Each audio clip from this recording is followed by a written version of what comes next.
Okay. Good morning, y'all. Good morning. Good evening, y'all.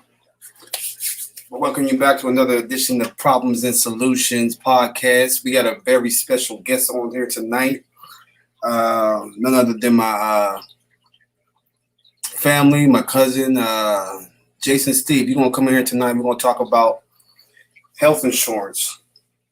No, life insurance. Excuse me, life insurance and how that affects the community and how we could use it to benefit our community. So, with no further ado, I'd like to bring him in and we'll get started.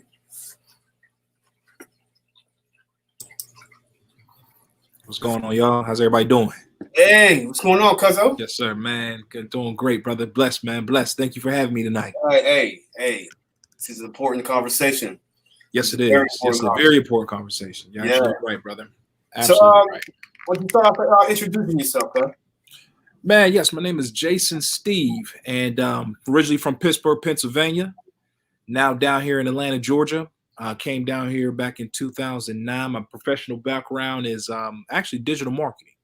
I was a digital marketing consultant for a few automotive dealerships. I was in the automotive space, but social media, SEO, SEM, social media marketing, targeting through YouTube, Facebook, Instagram, things of that nature. And then we got educated in the financial service space and went into that roughly about 3.5 years ago. So we went ahead and got fully licensed up and got all our licenses and certifications. So, of course, that involves a life insurance license, your annuities license.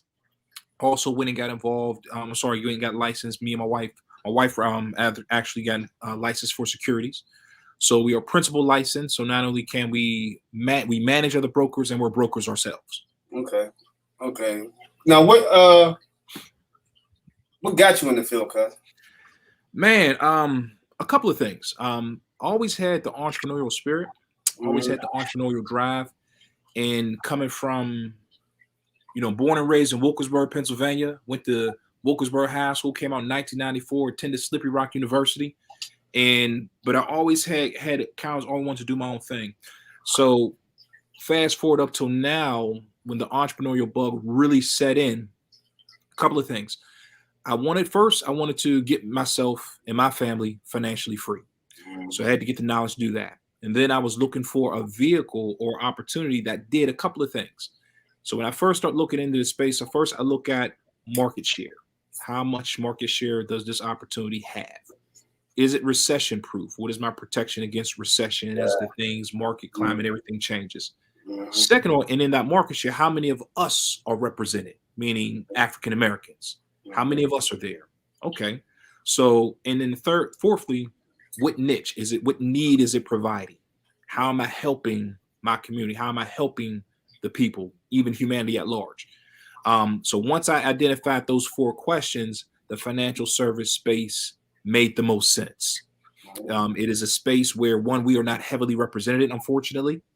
2, it is recession proof, meaning every other business, any type of commerce, profit is first and foremost necessary.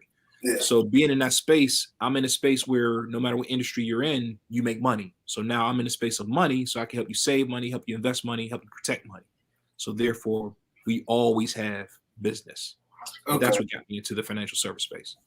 Now what is explain to the viewers what you do, like your company and what your company does.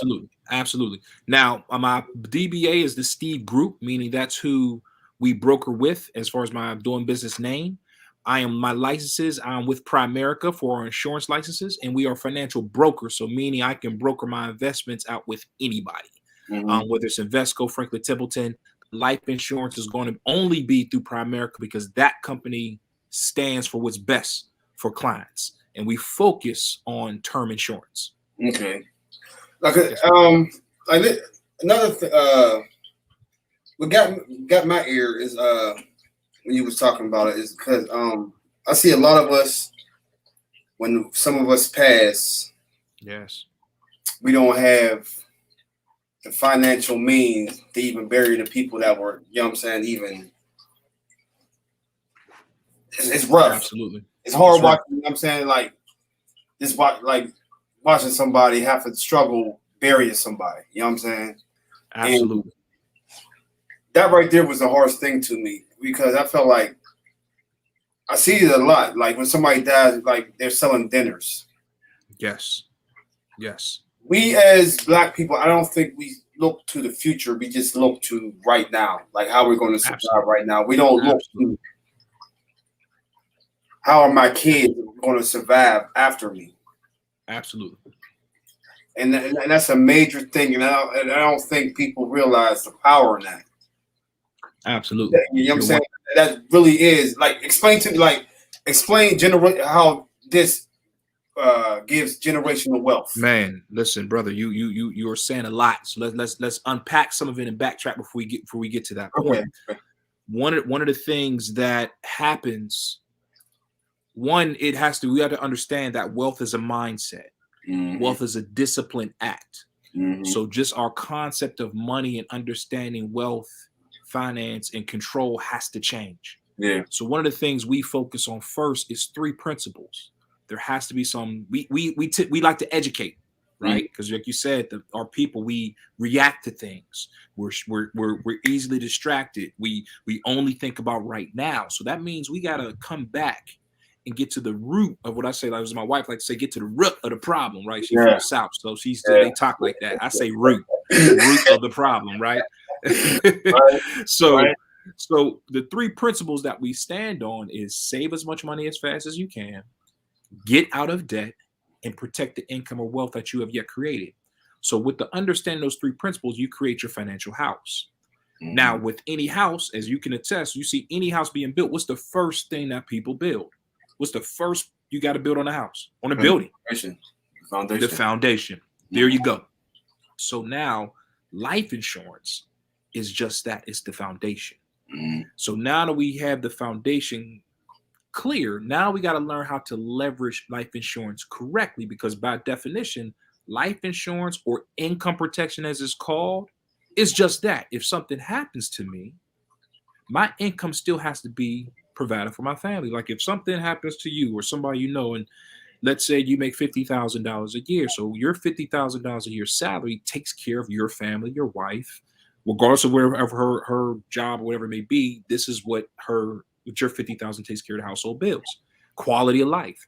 So if my $50,000 through death or something happening is now removed, how is this $50,000 now replaced? Because life still goes on. Yeah. So what happens with life insurance gives you that instant, depending on how much is necessary to reset the family to zero. Mm-hmm. And when we say reset the family to zero, that means clear out all the bills, take care of all the debt, and then also allow the children in the family to springboard into all their next levels. Yeah. So by comparison's sake, we speak a lot to the wealth and what they say the net worth of the Black community, which is right now is hovering around $19,000-$19,000, which is well below the poverty line.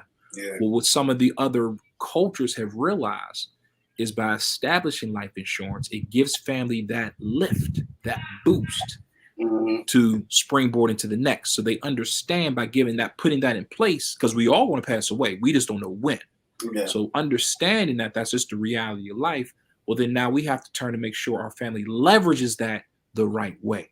So that means not just having coverage for burial, because you can have something, okay, just pay for funeral, but like you said, the family still struggles. So-and-so passed away, they had some insurance that paid for this, then they're doing the dinners for that, and then the family's just back to struggling like they always did. Yeah.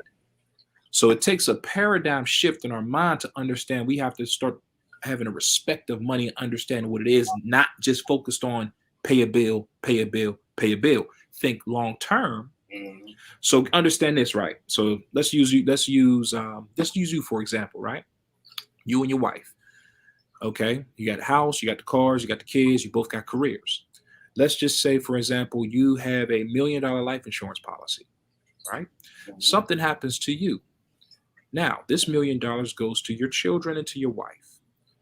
Now, what that does is replace your income for almost up to 10 years, because 50,000 times 10 is almost, we're going to round it up to $1 million. Okay. Yeah. We're going to round it up to $1 million. Because typically, by rule of thumb, you want to have 5 to 10 times life insurance as far as your total coverage. So now your family has $1 million. What we teach is that now with that $1 million, the family clears out their debt, reset, to starts businesses, but also now the children take out a $2 million policy, paid for the year. So you can pay for life insurance a number of ways. It doesn't have to be per month. You can pay per year. You can pay quarterly. There's a few options in paying it. Yeah. So now the family, everybody needs to know. Exactly. So now if I take that $1 million life insurance policy, my family's cleared out the debt, but the children have now committed, they have a $2 million policy apiece. So now you have not only $1 million that the family is still living from, the children now have $2 million that they've also set up on themselves. This $1 million, we also teach that they're only going to live off 10% of that money, because we're also going to teach them how to invest it. So 10% of $1 million is roughly $100,000 a year that you pay yourself. Okay. So now I'm living off $100,000. I'm paying every year. The money continues to grow. The children get older, and let's say they pass away. But now they've commissioned $2 million to be left to their children. Now, the rule is you take this policy. Now you go buy another $5 million life insurance policy on the children's children that are now left behind. So now as this money grows, as this money is invested, now you've laid the foundation for generational wealth, all because you have passed away and said, listen, I'm leaving you this $1 million, clear everything up, invest and save it, buy your policy. So in essence, we've created generational wealth, and now the children's children can live and have a quality of life. And now what you become, you created that proverbial silver spoon that some of the other cultures benefit from, but we don't. Yeah. We don't. Yeah, they definitely do. And it takes information. Because on top of having these policies, it takes information to know what to do when you get this money in their hand. Because the first thing we go get Jordans. Go get Jordans. We will get the car. Yeah, we get the bling. We don't get the gold. We're gonna do all these things. Yeah, and that is why we have to teach the disciplines behind it. So, do you have, like you said, you teach this stuff though? So tell me how like to get in touch with you, because I wanted to bring you on here to because there's two avenues to it. Because you can also become a business with you, and you can also have life insurance. If you just want to do life insurance, but you want to get into the business of selling life insurance, they can also do that through you too. So can you expound on that? Absolutely. The beautiful thing about anytime you come into any opportunity where there's a franchise opportunity with it. And of course, Primerica has been around. To give you guys a little bit of history, originally was originally started in 1974. Was originally called A.L. Williams. 77. It was called A.L. Williams. Started by a young man out of Cairo, Georgia. Small country town, but he saw a need because his family was left in a bad situation because they did not have enough life insurance. Someone sold him a really bad policy, and he made it a point to come and change the industry and educate regular folks like me and you on how to leverage life insurance and invest the right way. So, to be all exact, our philosophy is buy, term, and invest the difference. And the reason we do that because we understand that insurance is only needed for a certain period of time. You should not need to have life insurance your whole life if you save and invest it correctly. Yeah. What happens is a lot of times through, like you mentioned earlier, you made an awesome point, cousin, on we want things right now. So because we want things right now, we tend to not look into details. And what happens is people take advantage of our ignorance and our, I would say, lack of, I'm not going to say lazy, I'm going to say lack of enthusiasm to say get better. So what happens is a lot of time these policies are put on us not knowing what there's other options that we could put in place. So that was how Primerica was formed. And that was how the whole mission behind what we do. So it's not just sell a bunch of life insurance. I got to educate. I'm going to make you better. I'm going to give you a chance to be financially free. I'm going to give you a chance to be a full entrepreneur, if that is what you want to do. So the beauty about it is just that opportunity is wrapped up in financial services. So yes, you can reach out to me on Facebook. We're licensed from New York all the way down to Florida. We're licensed over to Texas, Illinois, Ohio, Tennessee, all in between, Alabama. So we can get it in anywhere. And because of technology and COVID kind of, our business really exploded because we can do everything off of Zoom. Yeah. So I would say almost at least 75% of my business now is through Zoom. And before, like during COVID, I would even say 90% of our business was on Zoom. So now, since everything's kind of opening back up, we're slowly getting back. So now we just create another avenue. So people from out of state, people who may not feel comfortable getting together personally, we can still meet with you either way, wherever you want to do. Okay. That's what's up. Absolutely, man.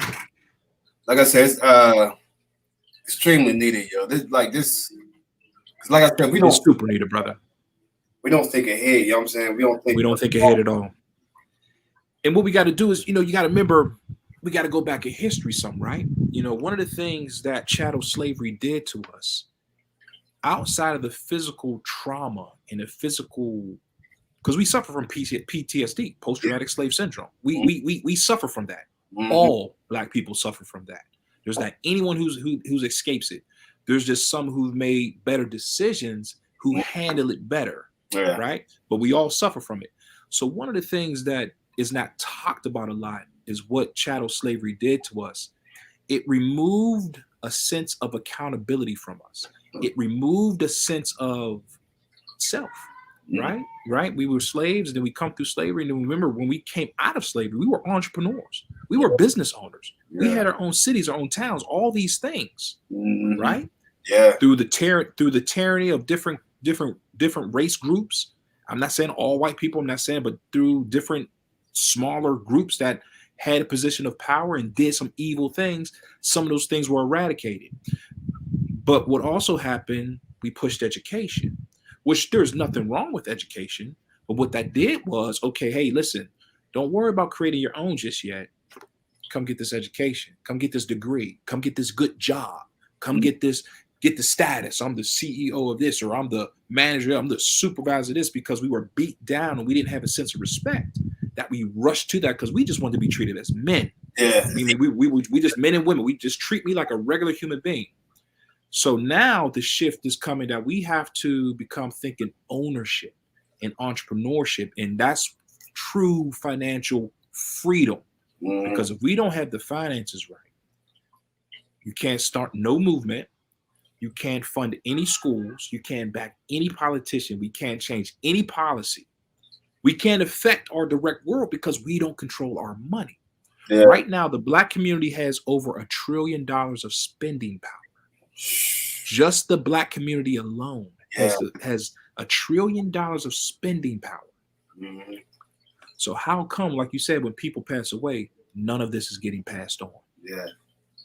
Why is that? That question just jumped, like, why is that? So there's a breakdown in the let me go out and educate and teach versus let me go sell something, make a bunch of money, and kick you on the butt and send you down the way. And unfortunately, a lot of us have fell into that. Mm-hmm. Whereas, listen, I got to educate my people. I got to teach my people. We teach this at our church. We teach, like you mentioned earlier, I teach this at my church. We do a small group. We've been doing it for 3 years. We get this out. We don't get paid to teach. We don't get paid to educate. Mm-hmm. And what that does is it allows you to really get to regular folks, because with that spending power, imagine if we had the discipline behind it to invest. Mm-hmm. What if we had the discipline to protect? What if we had the discipline to stay out of debt? Now we can make some things happen out here, right? Let me ask you this. Do you think that everyone is catered to this role of teaching, in a position of, because what I believe is like, because I'm a nature fanatic. Yeah. You know what I'm saying? I'm a nature fanatic. So I feel like if I was to look to nature and to find the perfect harmony, I would say a beehive. Absolutely. There's a queen bee, there's drones, there's workers, there's, you know what I'm saying? Yes. Everybody knows their position. Yes. So do you think, and let me rephrase that, and you're teaching of the business, and like, mm-hmm. Are there more people leaning towards the entrepreneurship, or is there more people leaning towards just, you know what I'm saying, like just want to be a worker, because some people just. I was watching a podcast yesterday. Nori, I Am Athlete. Yeah. They had Nori on there. Mm-hmm. And Nori was talking about, like, you know what I'm saying, like, everybody's not meant to be that piece. It's like you got to decide on that piece. Absolutely. That piece, everything. Absolutely. Out.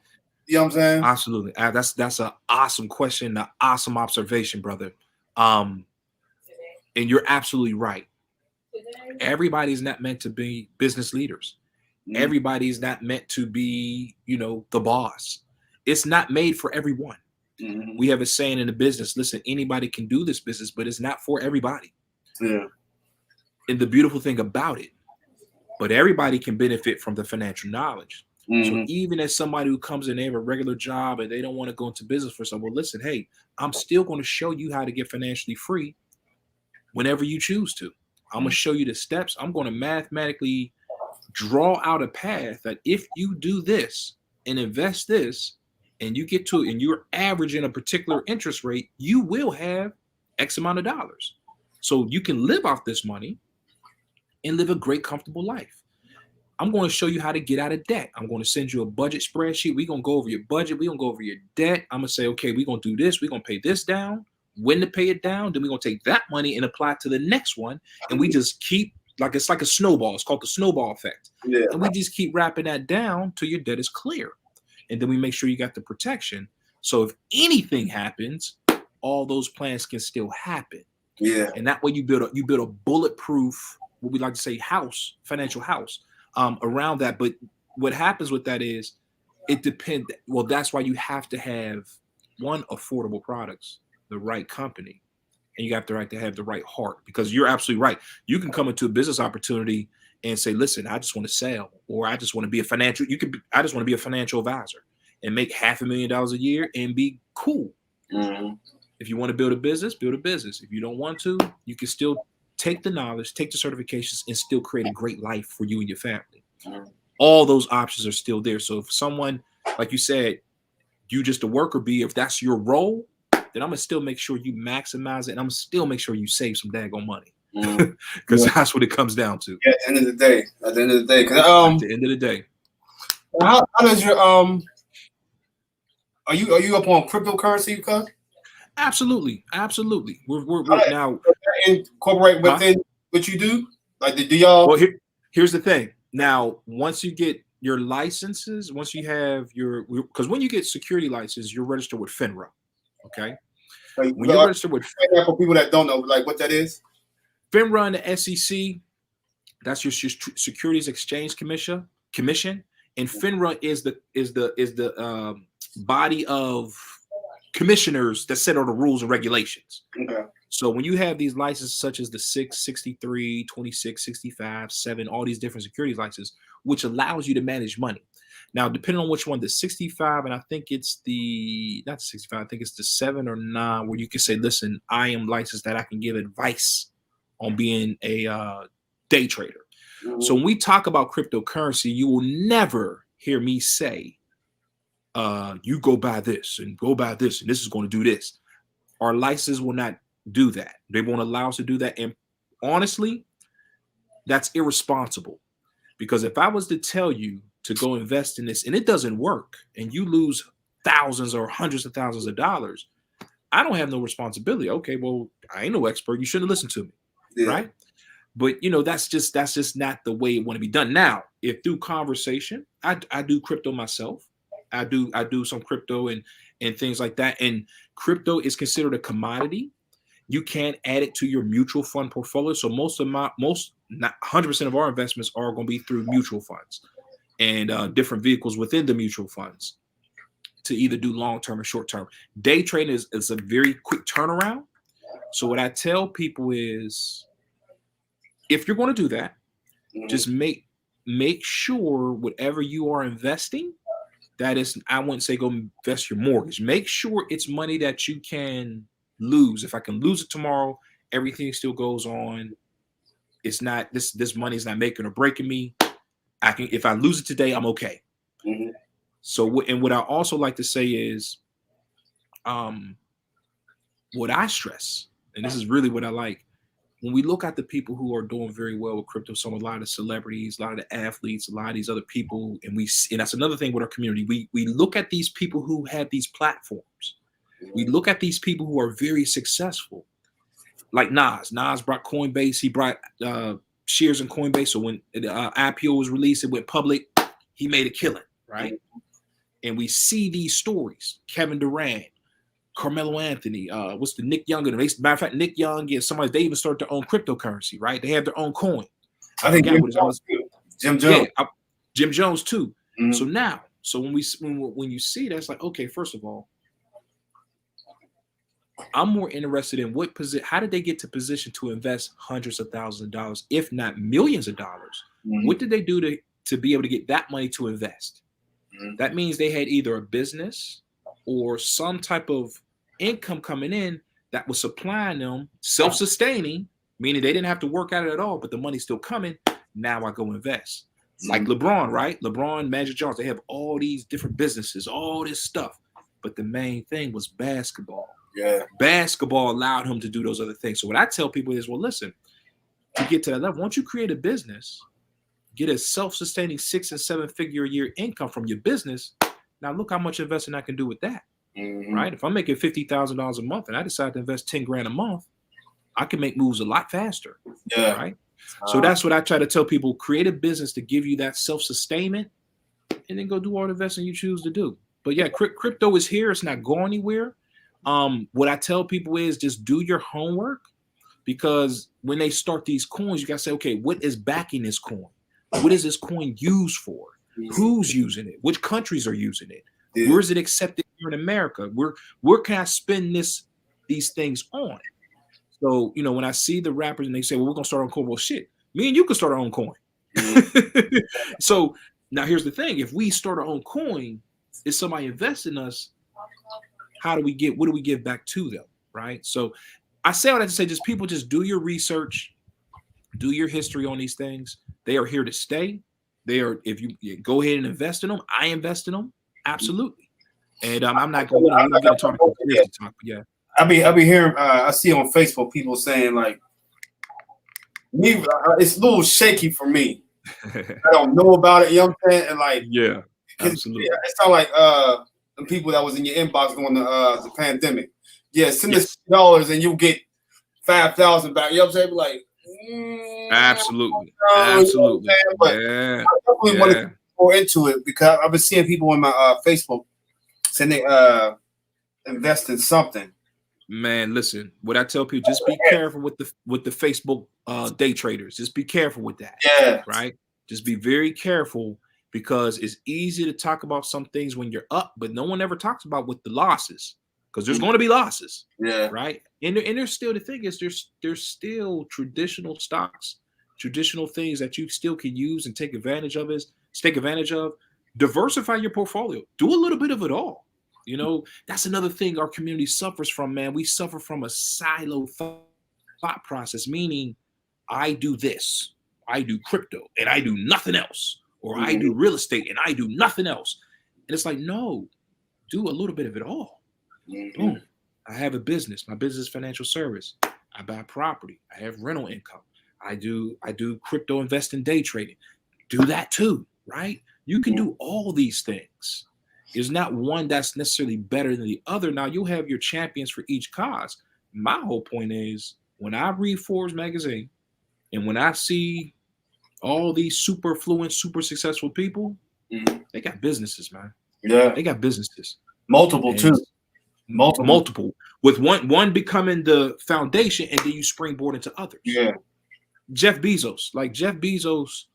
First of all, when people got to understand $1 billion, just something just to mess with your head, $1 billion is $3,000 a day for 300 years. That's how much $1 billion. Now, that's it. If you did dollar bills, $3,000 you would pay yourself a day for 300 years. It's unbelievable how much money $1 billion is, and he's over.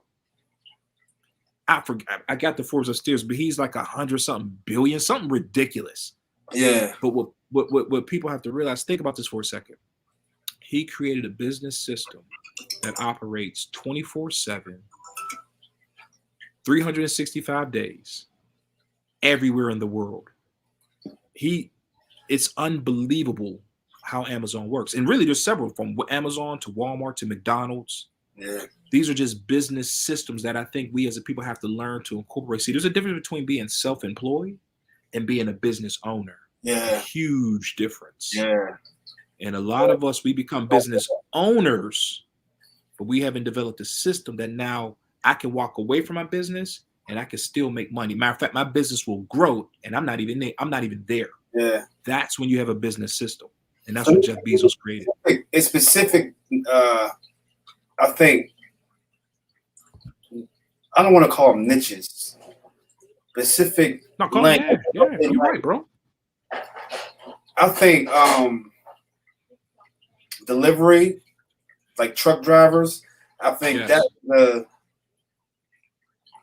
industry that needs to, you know what I'm saying? Like we need to be in transportation. Absolutely. Absolutely. Logistics, transportation. Absolutely. Absolutely. Because how long was Jitney's in the hood, cuz? Yep. Dude, I was in the military back in like the early 2000s. And when I got to Virginia, cats, I used to say Jitney, they didn't know what the hell I was talking about. They didn't know what the hell I was talking about. Jitney drivers was the first freaking Ubers, man. Yeah. Also, and we a business title on the pager, right? You paid, man. We call it Jitney. We was doing that was back in like the early 80s, man. Grandmas was going to the grocery Giant Eagle. Yeah. Called a Jitney. Yeah. Called a Jitney, right? We ain't use taxis. There weren't no taxis in the burn. It was Jitneys, man. Yeah. It was Jitneys. And then look, a business number on a Jitney. On a Jitney. Uber.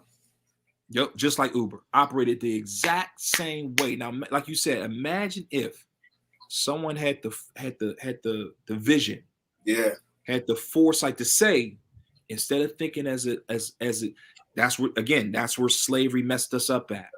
Slavery taught us how to work hard, and there's nothing wrong with grinding, but if we're just gonna work hard, then the only thing that's gonna get you is tired. So if we had the vision to say, man, how can I now? A couple of them, remember, they would have the house, and okay, we all gonna meet here, and they would assign different people.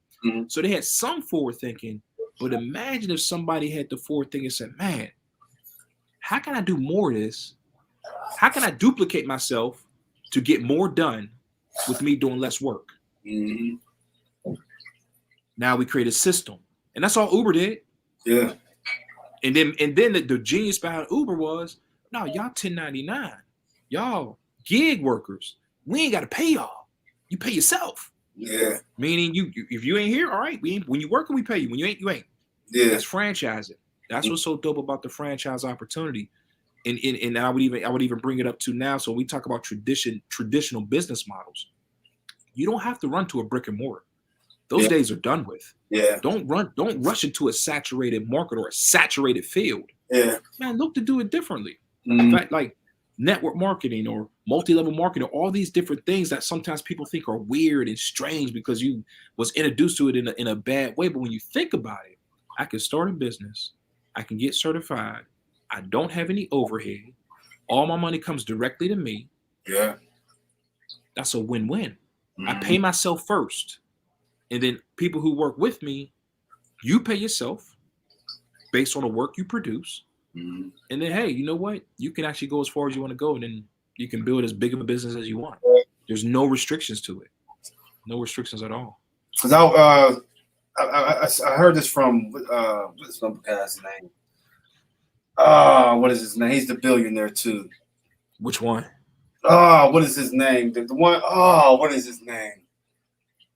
I forgot his name. He said what he said was, if you want to do a business, the most successful businesses is ones that are in need. Yep. You know what I'm saying? Like you find something like that people need. And once you find something that somebody needs, you're in it forever. You're in it forever. You're recession proof because it's a need, not a want.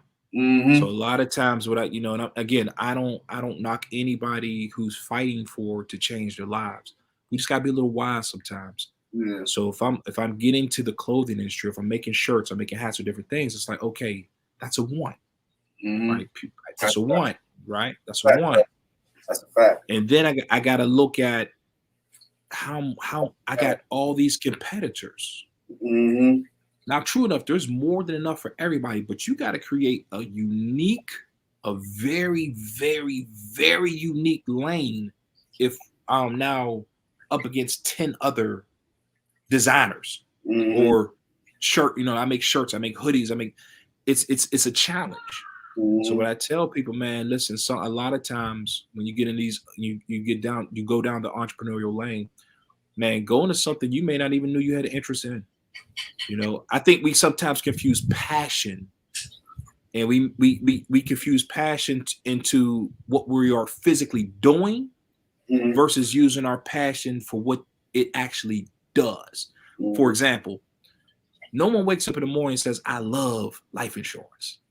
No one wakes up in the morning and say, oh my God, I love mutual funds. Now, Yeah. hey, some people make like, I love numbers, but it's not like I woke up like, oh my God, I just knew I was going to be in the financial service space.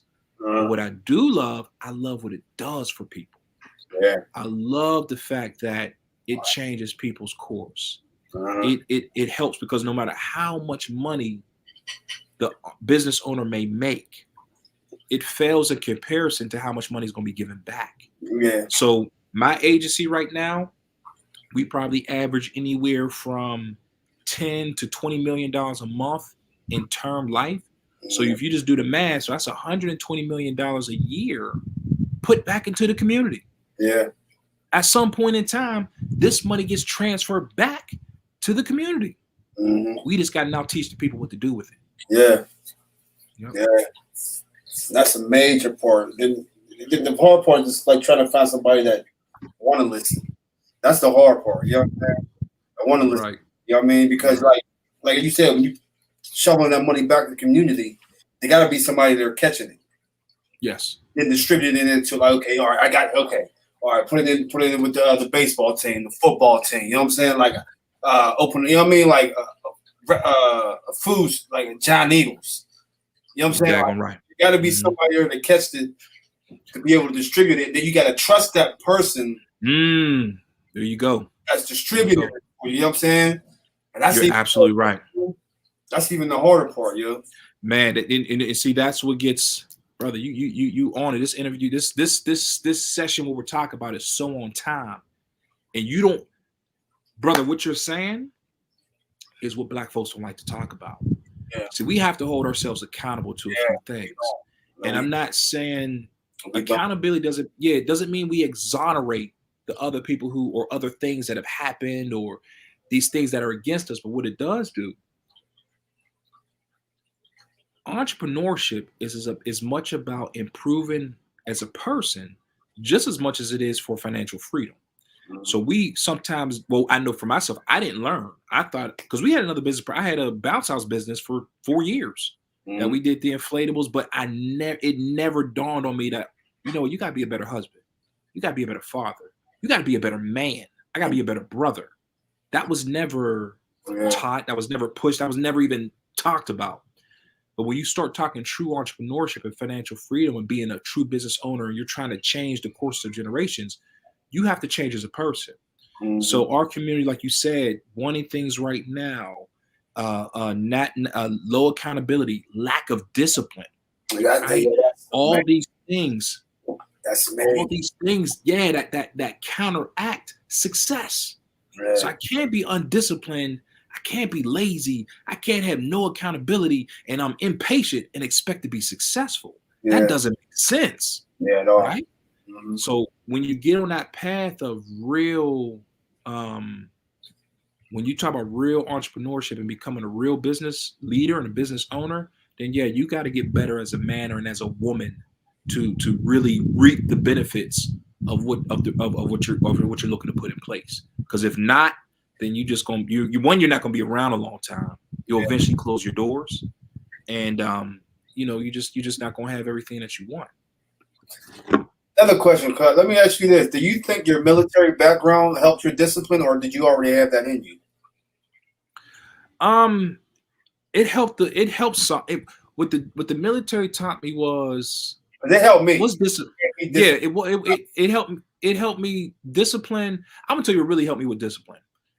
I was raised a Jehovah's Witness. My mom and dad were Jehovah's Witnesses growing up, so we weren't allowed to celebrate Christmas. We weren't allowed to celebrate our birthdays. We were not allowed to do a lot of things. Now, as a kid, that's real hard. Hard as hell. You see your friends kicking it, couldn't go to birthday parties, things like that. But then as I got older, it was easy for me to say no to some things. And I'm not saying I'm perfect by no means. This is no perfect conversation. God's still working on me, but I just understand what I have to do. And I just submit to it. But yeah, I would think that more than anything helped me with my discipline, because I just learned to live with disappointment at an early age, versus catching it on later on. Like that. Because as of me right now, I don't celebrate the holidays. Yeah. So but you now, are your kids doing it, or are you doing it with your children too? Yeah. Like we don't do a holiday, you know what I'm saying? So like, yeah, that's a different. I never looked at it like that. Yeah, I never looked at it's tough, man. I never looked at it like that. Yeah. Because kids, as adults, we can, we have different reasons. Like, I know the truth now behind this, blah blah blah. So it's easy for us to say. But the kids, they like, I don't see none of that. I want, what's going on? I want that. So, that's a blessing, brother. To be able to institute that now, you will reap those benefits later on. So my 12-year-old, she's been in it the most. But my youngest, my 6-year-old. She's at school like, yo, it's Christmas. I'm like, she ready to go, right? You know what I'm saying? So yeah, I never. That's an excellent correlation. I never looked at it like that. It teaches me, like, you know what I'm saying, like, not okay. What the military taught me was respect for authority, meaning the chain of command. Yeah. Even if this dude is, this person may not be, but also, and it all taught good leadership. So even if this person was not any good, I still respect his position. So then when you go to an organization or you do start something on your own, you already have an idea. Oh, shit.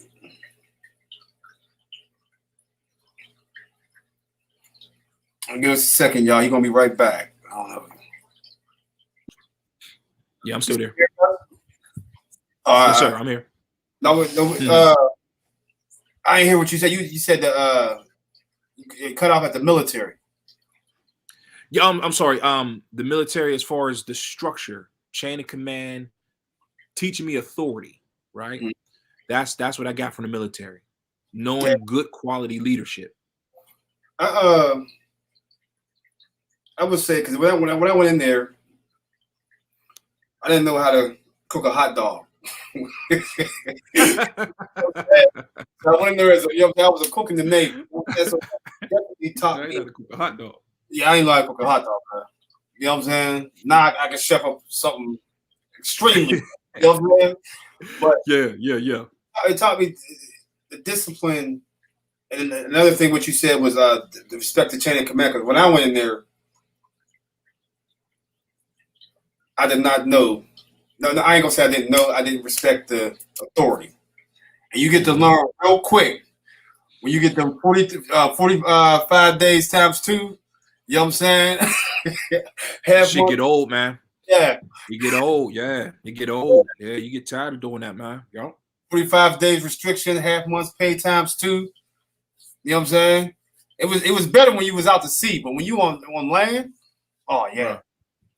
Oh yeah. Been there, done that. And the thing is, like, my background's crazy because I got put out the military. I had got in some trouble for a fight.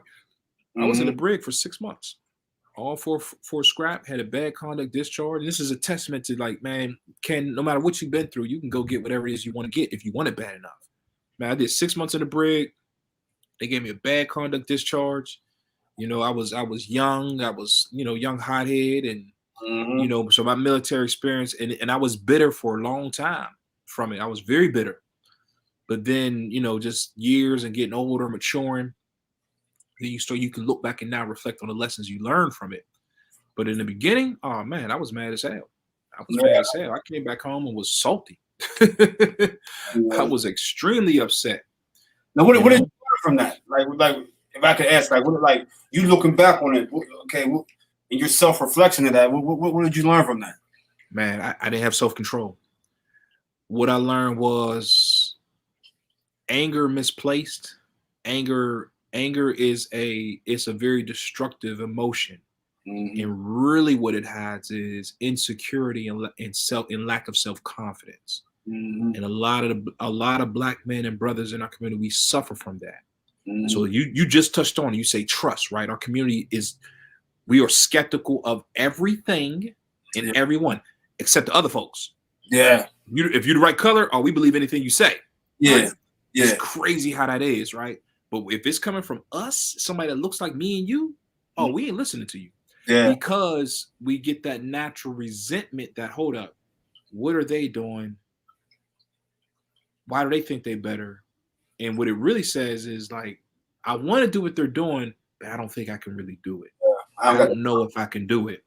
So that's where the confidence. So what I learned, reflecting back to the military, when I really be real with myself, I was insecure. I was afraid of failure, and with actually a fear of success, because success gives you, oh wow, I got that. Now I got to do it again. What if I don't do it again? And now those expectations fall on us. And that's where the insecurity lays in, which all this turns into frustration and anger that's going to come out in any given situation. And we disguise it as anger. And it's really just, we got to man up. You know what? That's crazy. Because I was a hothead in there too. Mm-hmm. I was a hothead in there too. And looking back at what you're saying, it gives me reflection of what it was definitely it was. That's just what it was, man. We were really afraid to apply. I mean, I'll go back even farther. Like, I was very smart in school. I did very, very well. I did. I remember I got straight A's all the way to like 9th grade. And then I remember when I first missed honor roll. And I'll never forget, I cried. I cried. I didn't want to show my parents my report card. I was upset. But what it did to me, that took me years to get through, it shattered my confidence. Because me not being able to tell my parents and how to deal with this failure, or in my mind failure, I shied away from forever really giving it my all in any endeavor. So what happened was, anytime it got rough, it got tough, or times got hard, I quit. Yeah. I quit, or I made up some excuse like, well, I could have really did if I wanted to. But in deep down, you don't really know if you could, because your confidence wasn't there, right? So yeah, man, we got a lot of stuff to fight through as men, man. And that, that gets into the masculinity conversation and all the different things. We got a lot of work to do. But first, we gotta be real with ourselves and say, listen, greatness is within us. I just gotta be willing to go through whatever it takes to be great. Right? We talk about these things we want, but are you willing to go through what it is you got to go through to get it? Because if I trust and believe that I want to be a better man, a better father, a better husband, then what does it take that I got to face? The insecurities of myself. I got to face the frustrations. I got to face. All right, I did that. Now let's get better and move on. And that's when the results come. Yeah, there's a couple people in here that's like therapists. One of my man's another guy that I want to get on. And I think brother. That's needed. Okay, that's needed, man. The core root of what I'm saying is self-esteem. Yeah. What I'm saying? The core root of it is self-esteem. Like, and I think, and where do you learn that as a child? In the home. It comes from your parents, man. It comes from your parents. It first comes from your parents. Yeah. I'm gonna say it first comes from your parents. I'm a living testament to that, because my mother and father are still married. Been married for 46 years, and my 40 something for a long time. Yeah. And my grandparents, before my grandfather passed away, they was married for like damn near 65. Yeah. My aunts, everybody in my family has been married for 40 years plus. So all I knew was marriage. And the confidence comes from those two parents coming together. I'm not saying it can't function if there's one parent. It's just a different dynamic. Yeah. It's harder. It's just a different dynamic. But Mhm. your parents instill that confidence in you early. When something happens, are they going to coddle you, or are they going to push you forward? Hey, dust it off, keep going. Right? Mhm. Like, think of, how many times it takes for a baby to walk, and they fall. They just keep going. It just, I don't care how much they fall. There's just that natural, I gotta start walking. Yeah. Right. Mhm. And then so when, I'm talking about something else in a second, but that's where it comes from. Just your parents saying, hey, it's okay. Hey, you can get through it. Hey, I believe in you. And just give you that support all the way through, no matter what. Mhm. Not just spoiling a child, Yeah. giving them discipline, knowing, hey, you fucked that up. You messed that up. You know what I mean? Can we cuss on your show? I don't know if we can. Okay. I know I said it already, but it's like, yeah. This ain't cancel culture over here, bro. Thank you, man. But yeah, man, it comes from the parents, man. When a child has that confidence that the parent gives them, like, listen, you are the greatest thing in the world. You can do whatever it is you want. You're gonna make mistakes, but so what? It's okay. Learn from them. So you really never make them. You make mistakes, but you really don't make mistakes, because now I learned that lesson. Yeah. So I'm still winning. I learned the lesson. Now I know what to do next time. I get better from it. Yeah. That's what parents, and that's where the initial confidence should come from. Yeah. You know what I mean? Yeah. It should come from that. But parents, they're fighting through their problems too. One thing getting older taught me was, I look back and reflect, our parents were just regular people. They was figuring it out tue. They didn't, someone come from some tough. My dad was raised in, actually both of them. My mom and them grew up on Rosetta Street, and my dad was right there on Shinley Avenue, right in Garfield. So, and my dad is third, fourth generation in the projects. Yeah. Right. So they all went through what they had to go through. He didn't have a relationship with his father. He didn't have any of that. So what happens with that is, you just got to fight through it, bro. Just got to fight through it. I think that's some. I don't know. In my opinion, in my observation, I think like a lot of mental health issues come from us not having the esteem to believe we can do it. Yes. You know what I'm saying? That's it. Mm-hmm. You know what I'm saying? So like when the show's called Problem and Solutions. Yes. So we'll talk about the problems, but we got to come up with a solution. Absolutely. Might not be at this point of moment. You know what I'm saying? You might get off here and okay, hey, good. There was somebody who was listening. I want to talk to you about Then the solution comes from there. You know what I'm saying? Absolutely. But I think, in my opinion, I believe that self-esteem is the core of mental health. Yeah. Absolutely. I totally agree. Totally agree. Core of mental health. You know what I'm saying? Totally. You gotta have that. It lead when you yes. When you have the proper confidence, right? True confidence. Not about being arrogant, not about being cocky, but just being confident that, hey, because what it is, I got to be willing to fail, right? I got to be willing to fail. If I'm willing to fail, knowing that I'm okay, and when I say about failure, okay, I didn't get what I wanted to get at the time, or I made a mistake and it set me back. That's okay. But being willing to do that, there's a fear of trying, right? In any endeavor, right? Because you will gain a lot of experience comes through confidence, right? Yeah. Or confidence is gained through experience, rather. Actually, I take that back. Competency will give you confidence in any given skill, right? Whether I want to become a basketball, whatever it is, the more I practice, the more I get more confident in my game because I'm used to doing it now. I get better. So we just gotta be willing to do whatever it takes to get there. A lot of times we get so caught up in the action of it, right? So we talk about solutions. So okay, how do we raise the confidence of men in our community? First, we gotta self-reflect and own up to what we did wrong, right? If I messed my marriage up, all right, you did that. You messed that up. All right. If I have several baby mothers, hey brother, you did that. It is what it is, right? Yep. So once you accept these issues, or I'm gonna say once you accept those things that you may be struggling with, or they are pain points for you, Now we can talk about how do we move on from that. Why do you feel like this in this situation? I mean, I'm not a therapist.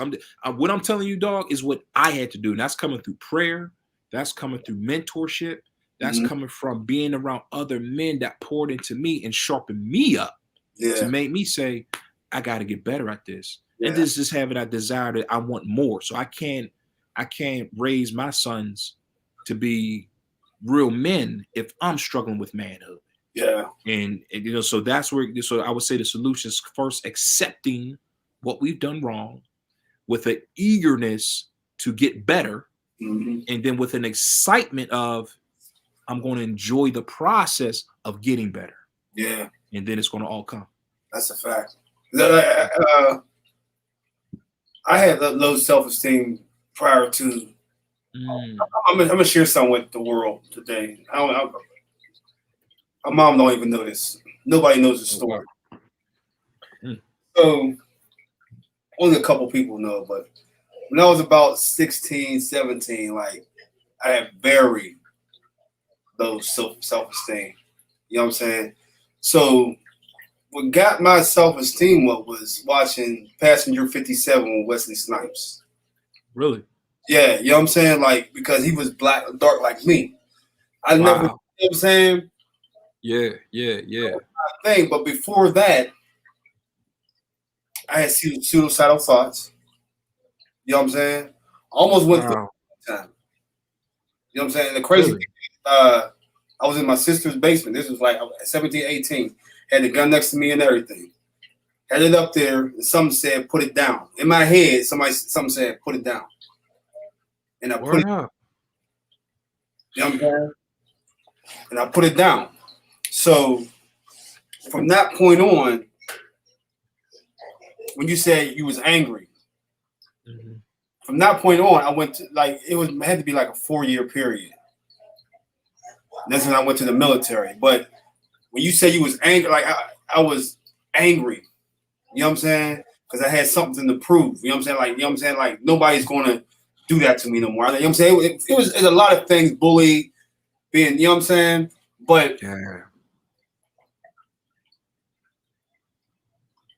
from like 18 to 22, that's when I went to the military. So when I went into the military, I had that built up anger and aggression. So I went in there with that.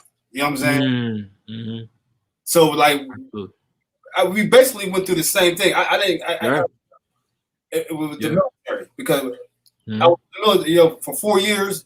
In 4 years, you're supposed to make like E5 or something, E6. Sure, yeah. Past E3. I've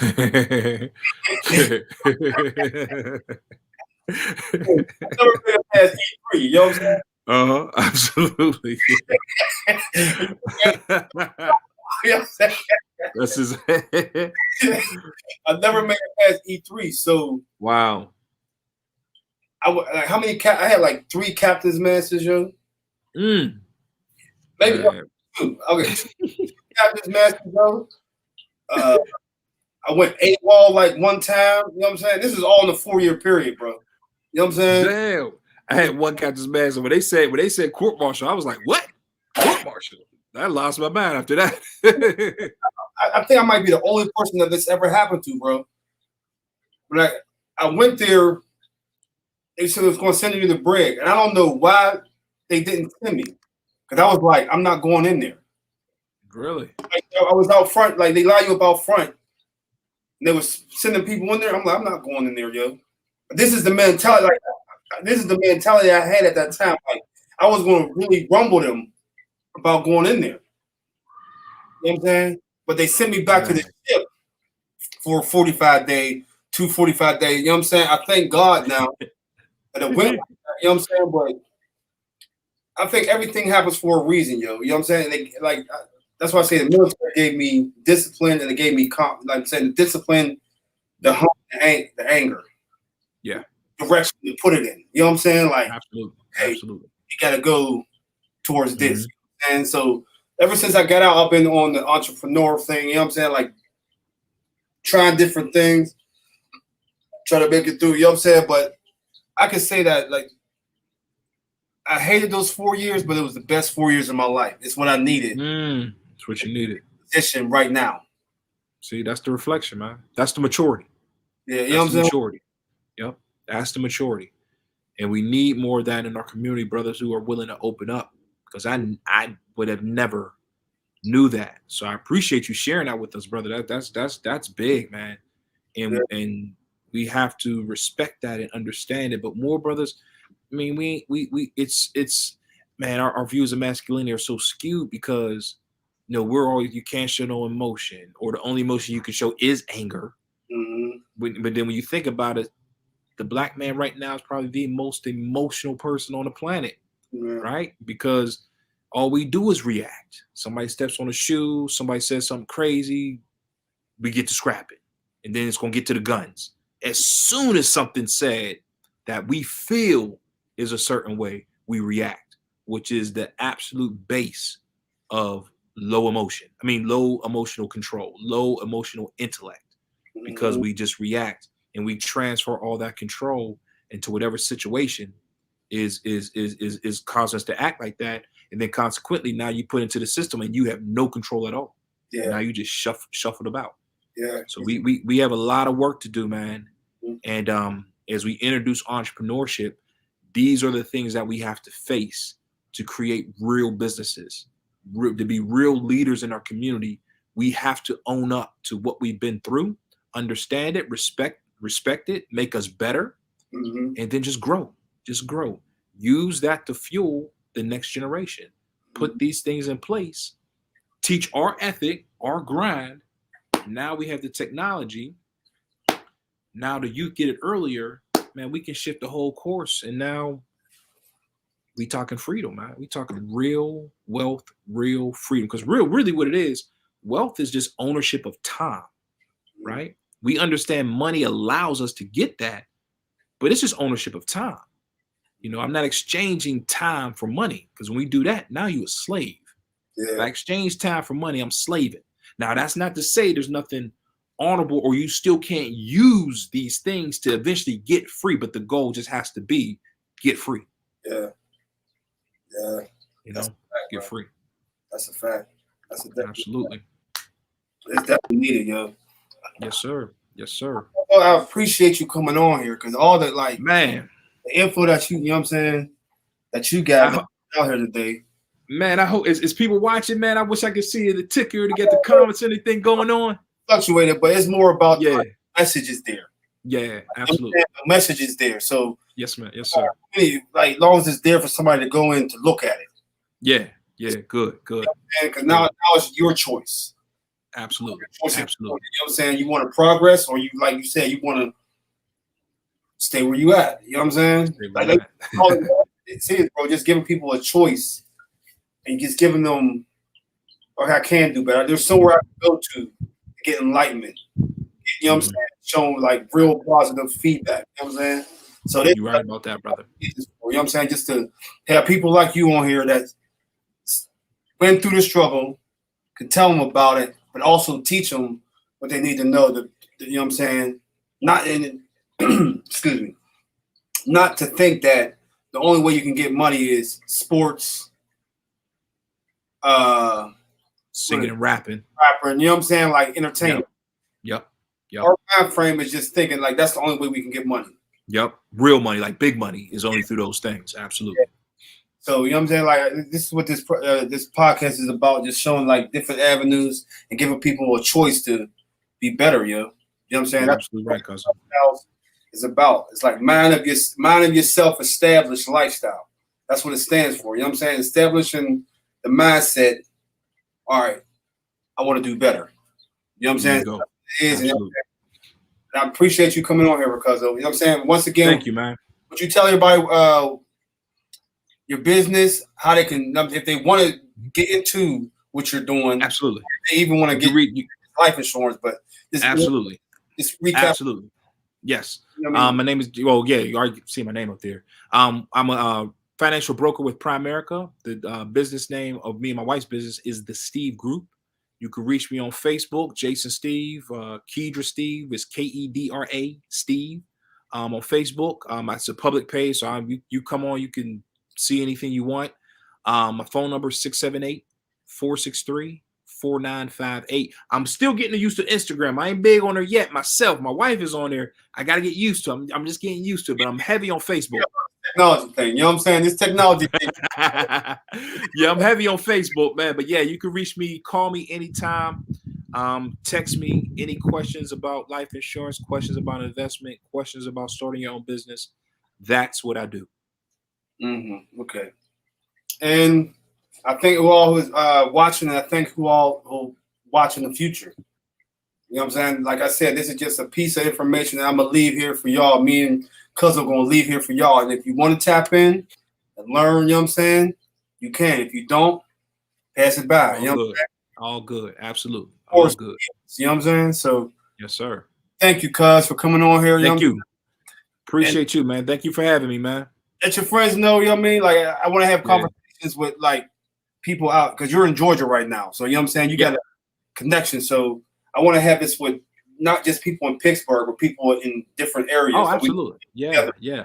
And do some things. Man, what I'm doing, man, we normally have a men's meeting in November.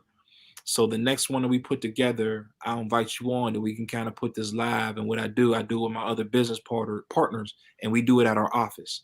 So It's a beautiful setup. We have about, 20, 30 brothers in there. And we talk about life. We talk about business. We talk about man stuff, just all man, wives, girlfriends, children, all the stuff, God, all the stuff that we work on and we fight through as men. So I would definitely put you down with that, and you can broadcast it live and we'll get it on. Okay. All right, Cuz. Thank you for coming. All right, man. Appreciate you, man. Love you, my guy. Love you too. All right. Peace. All right. So thank you for joining in. This is Moya's Lifestyles, Problems and Solutions podcast. We're going to get to the solutions. We're going to talk about the problems. We're going to get to the solutions. And if you really about that, about bringing solutions, then join us. If not, do what you do. But as for now, we're going to keep this thing moving. MoyasLifestyles.com. Subscribe. Get content on the newest content that's coming out. And follow the Problems and Solutions podcast page for new interviews and content. Thank you for joining. We out of here.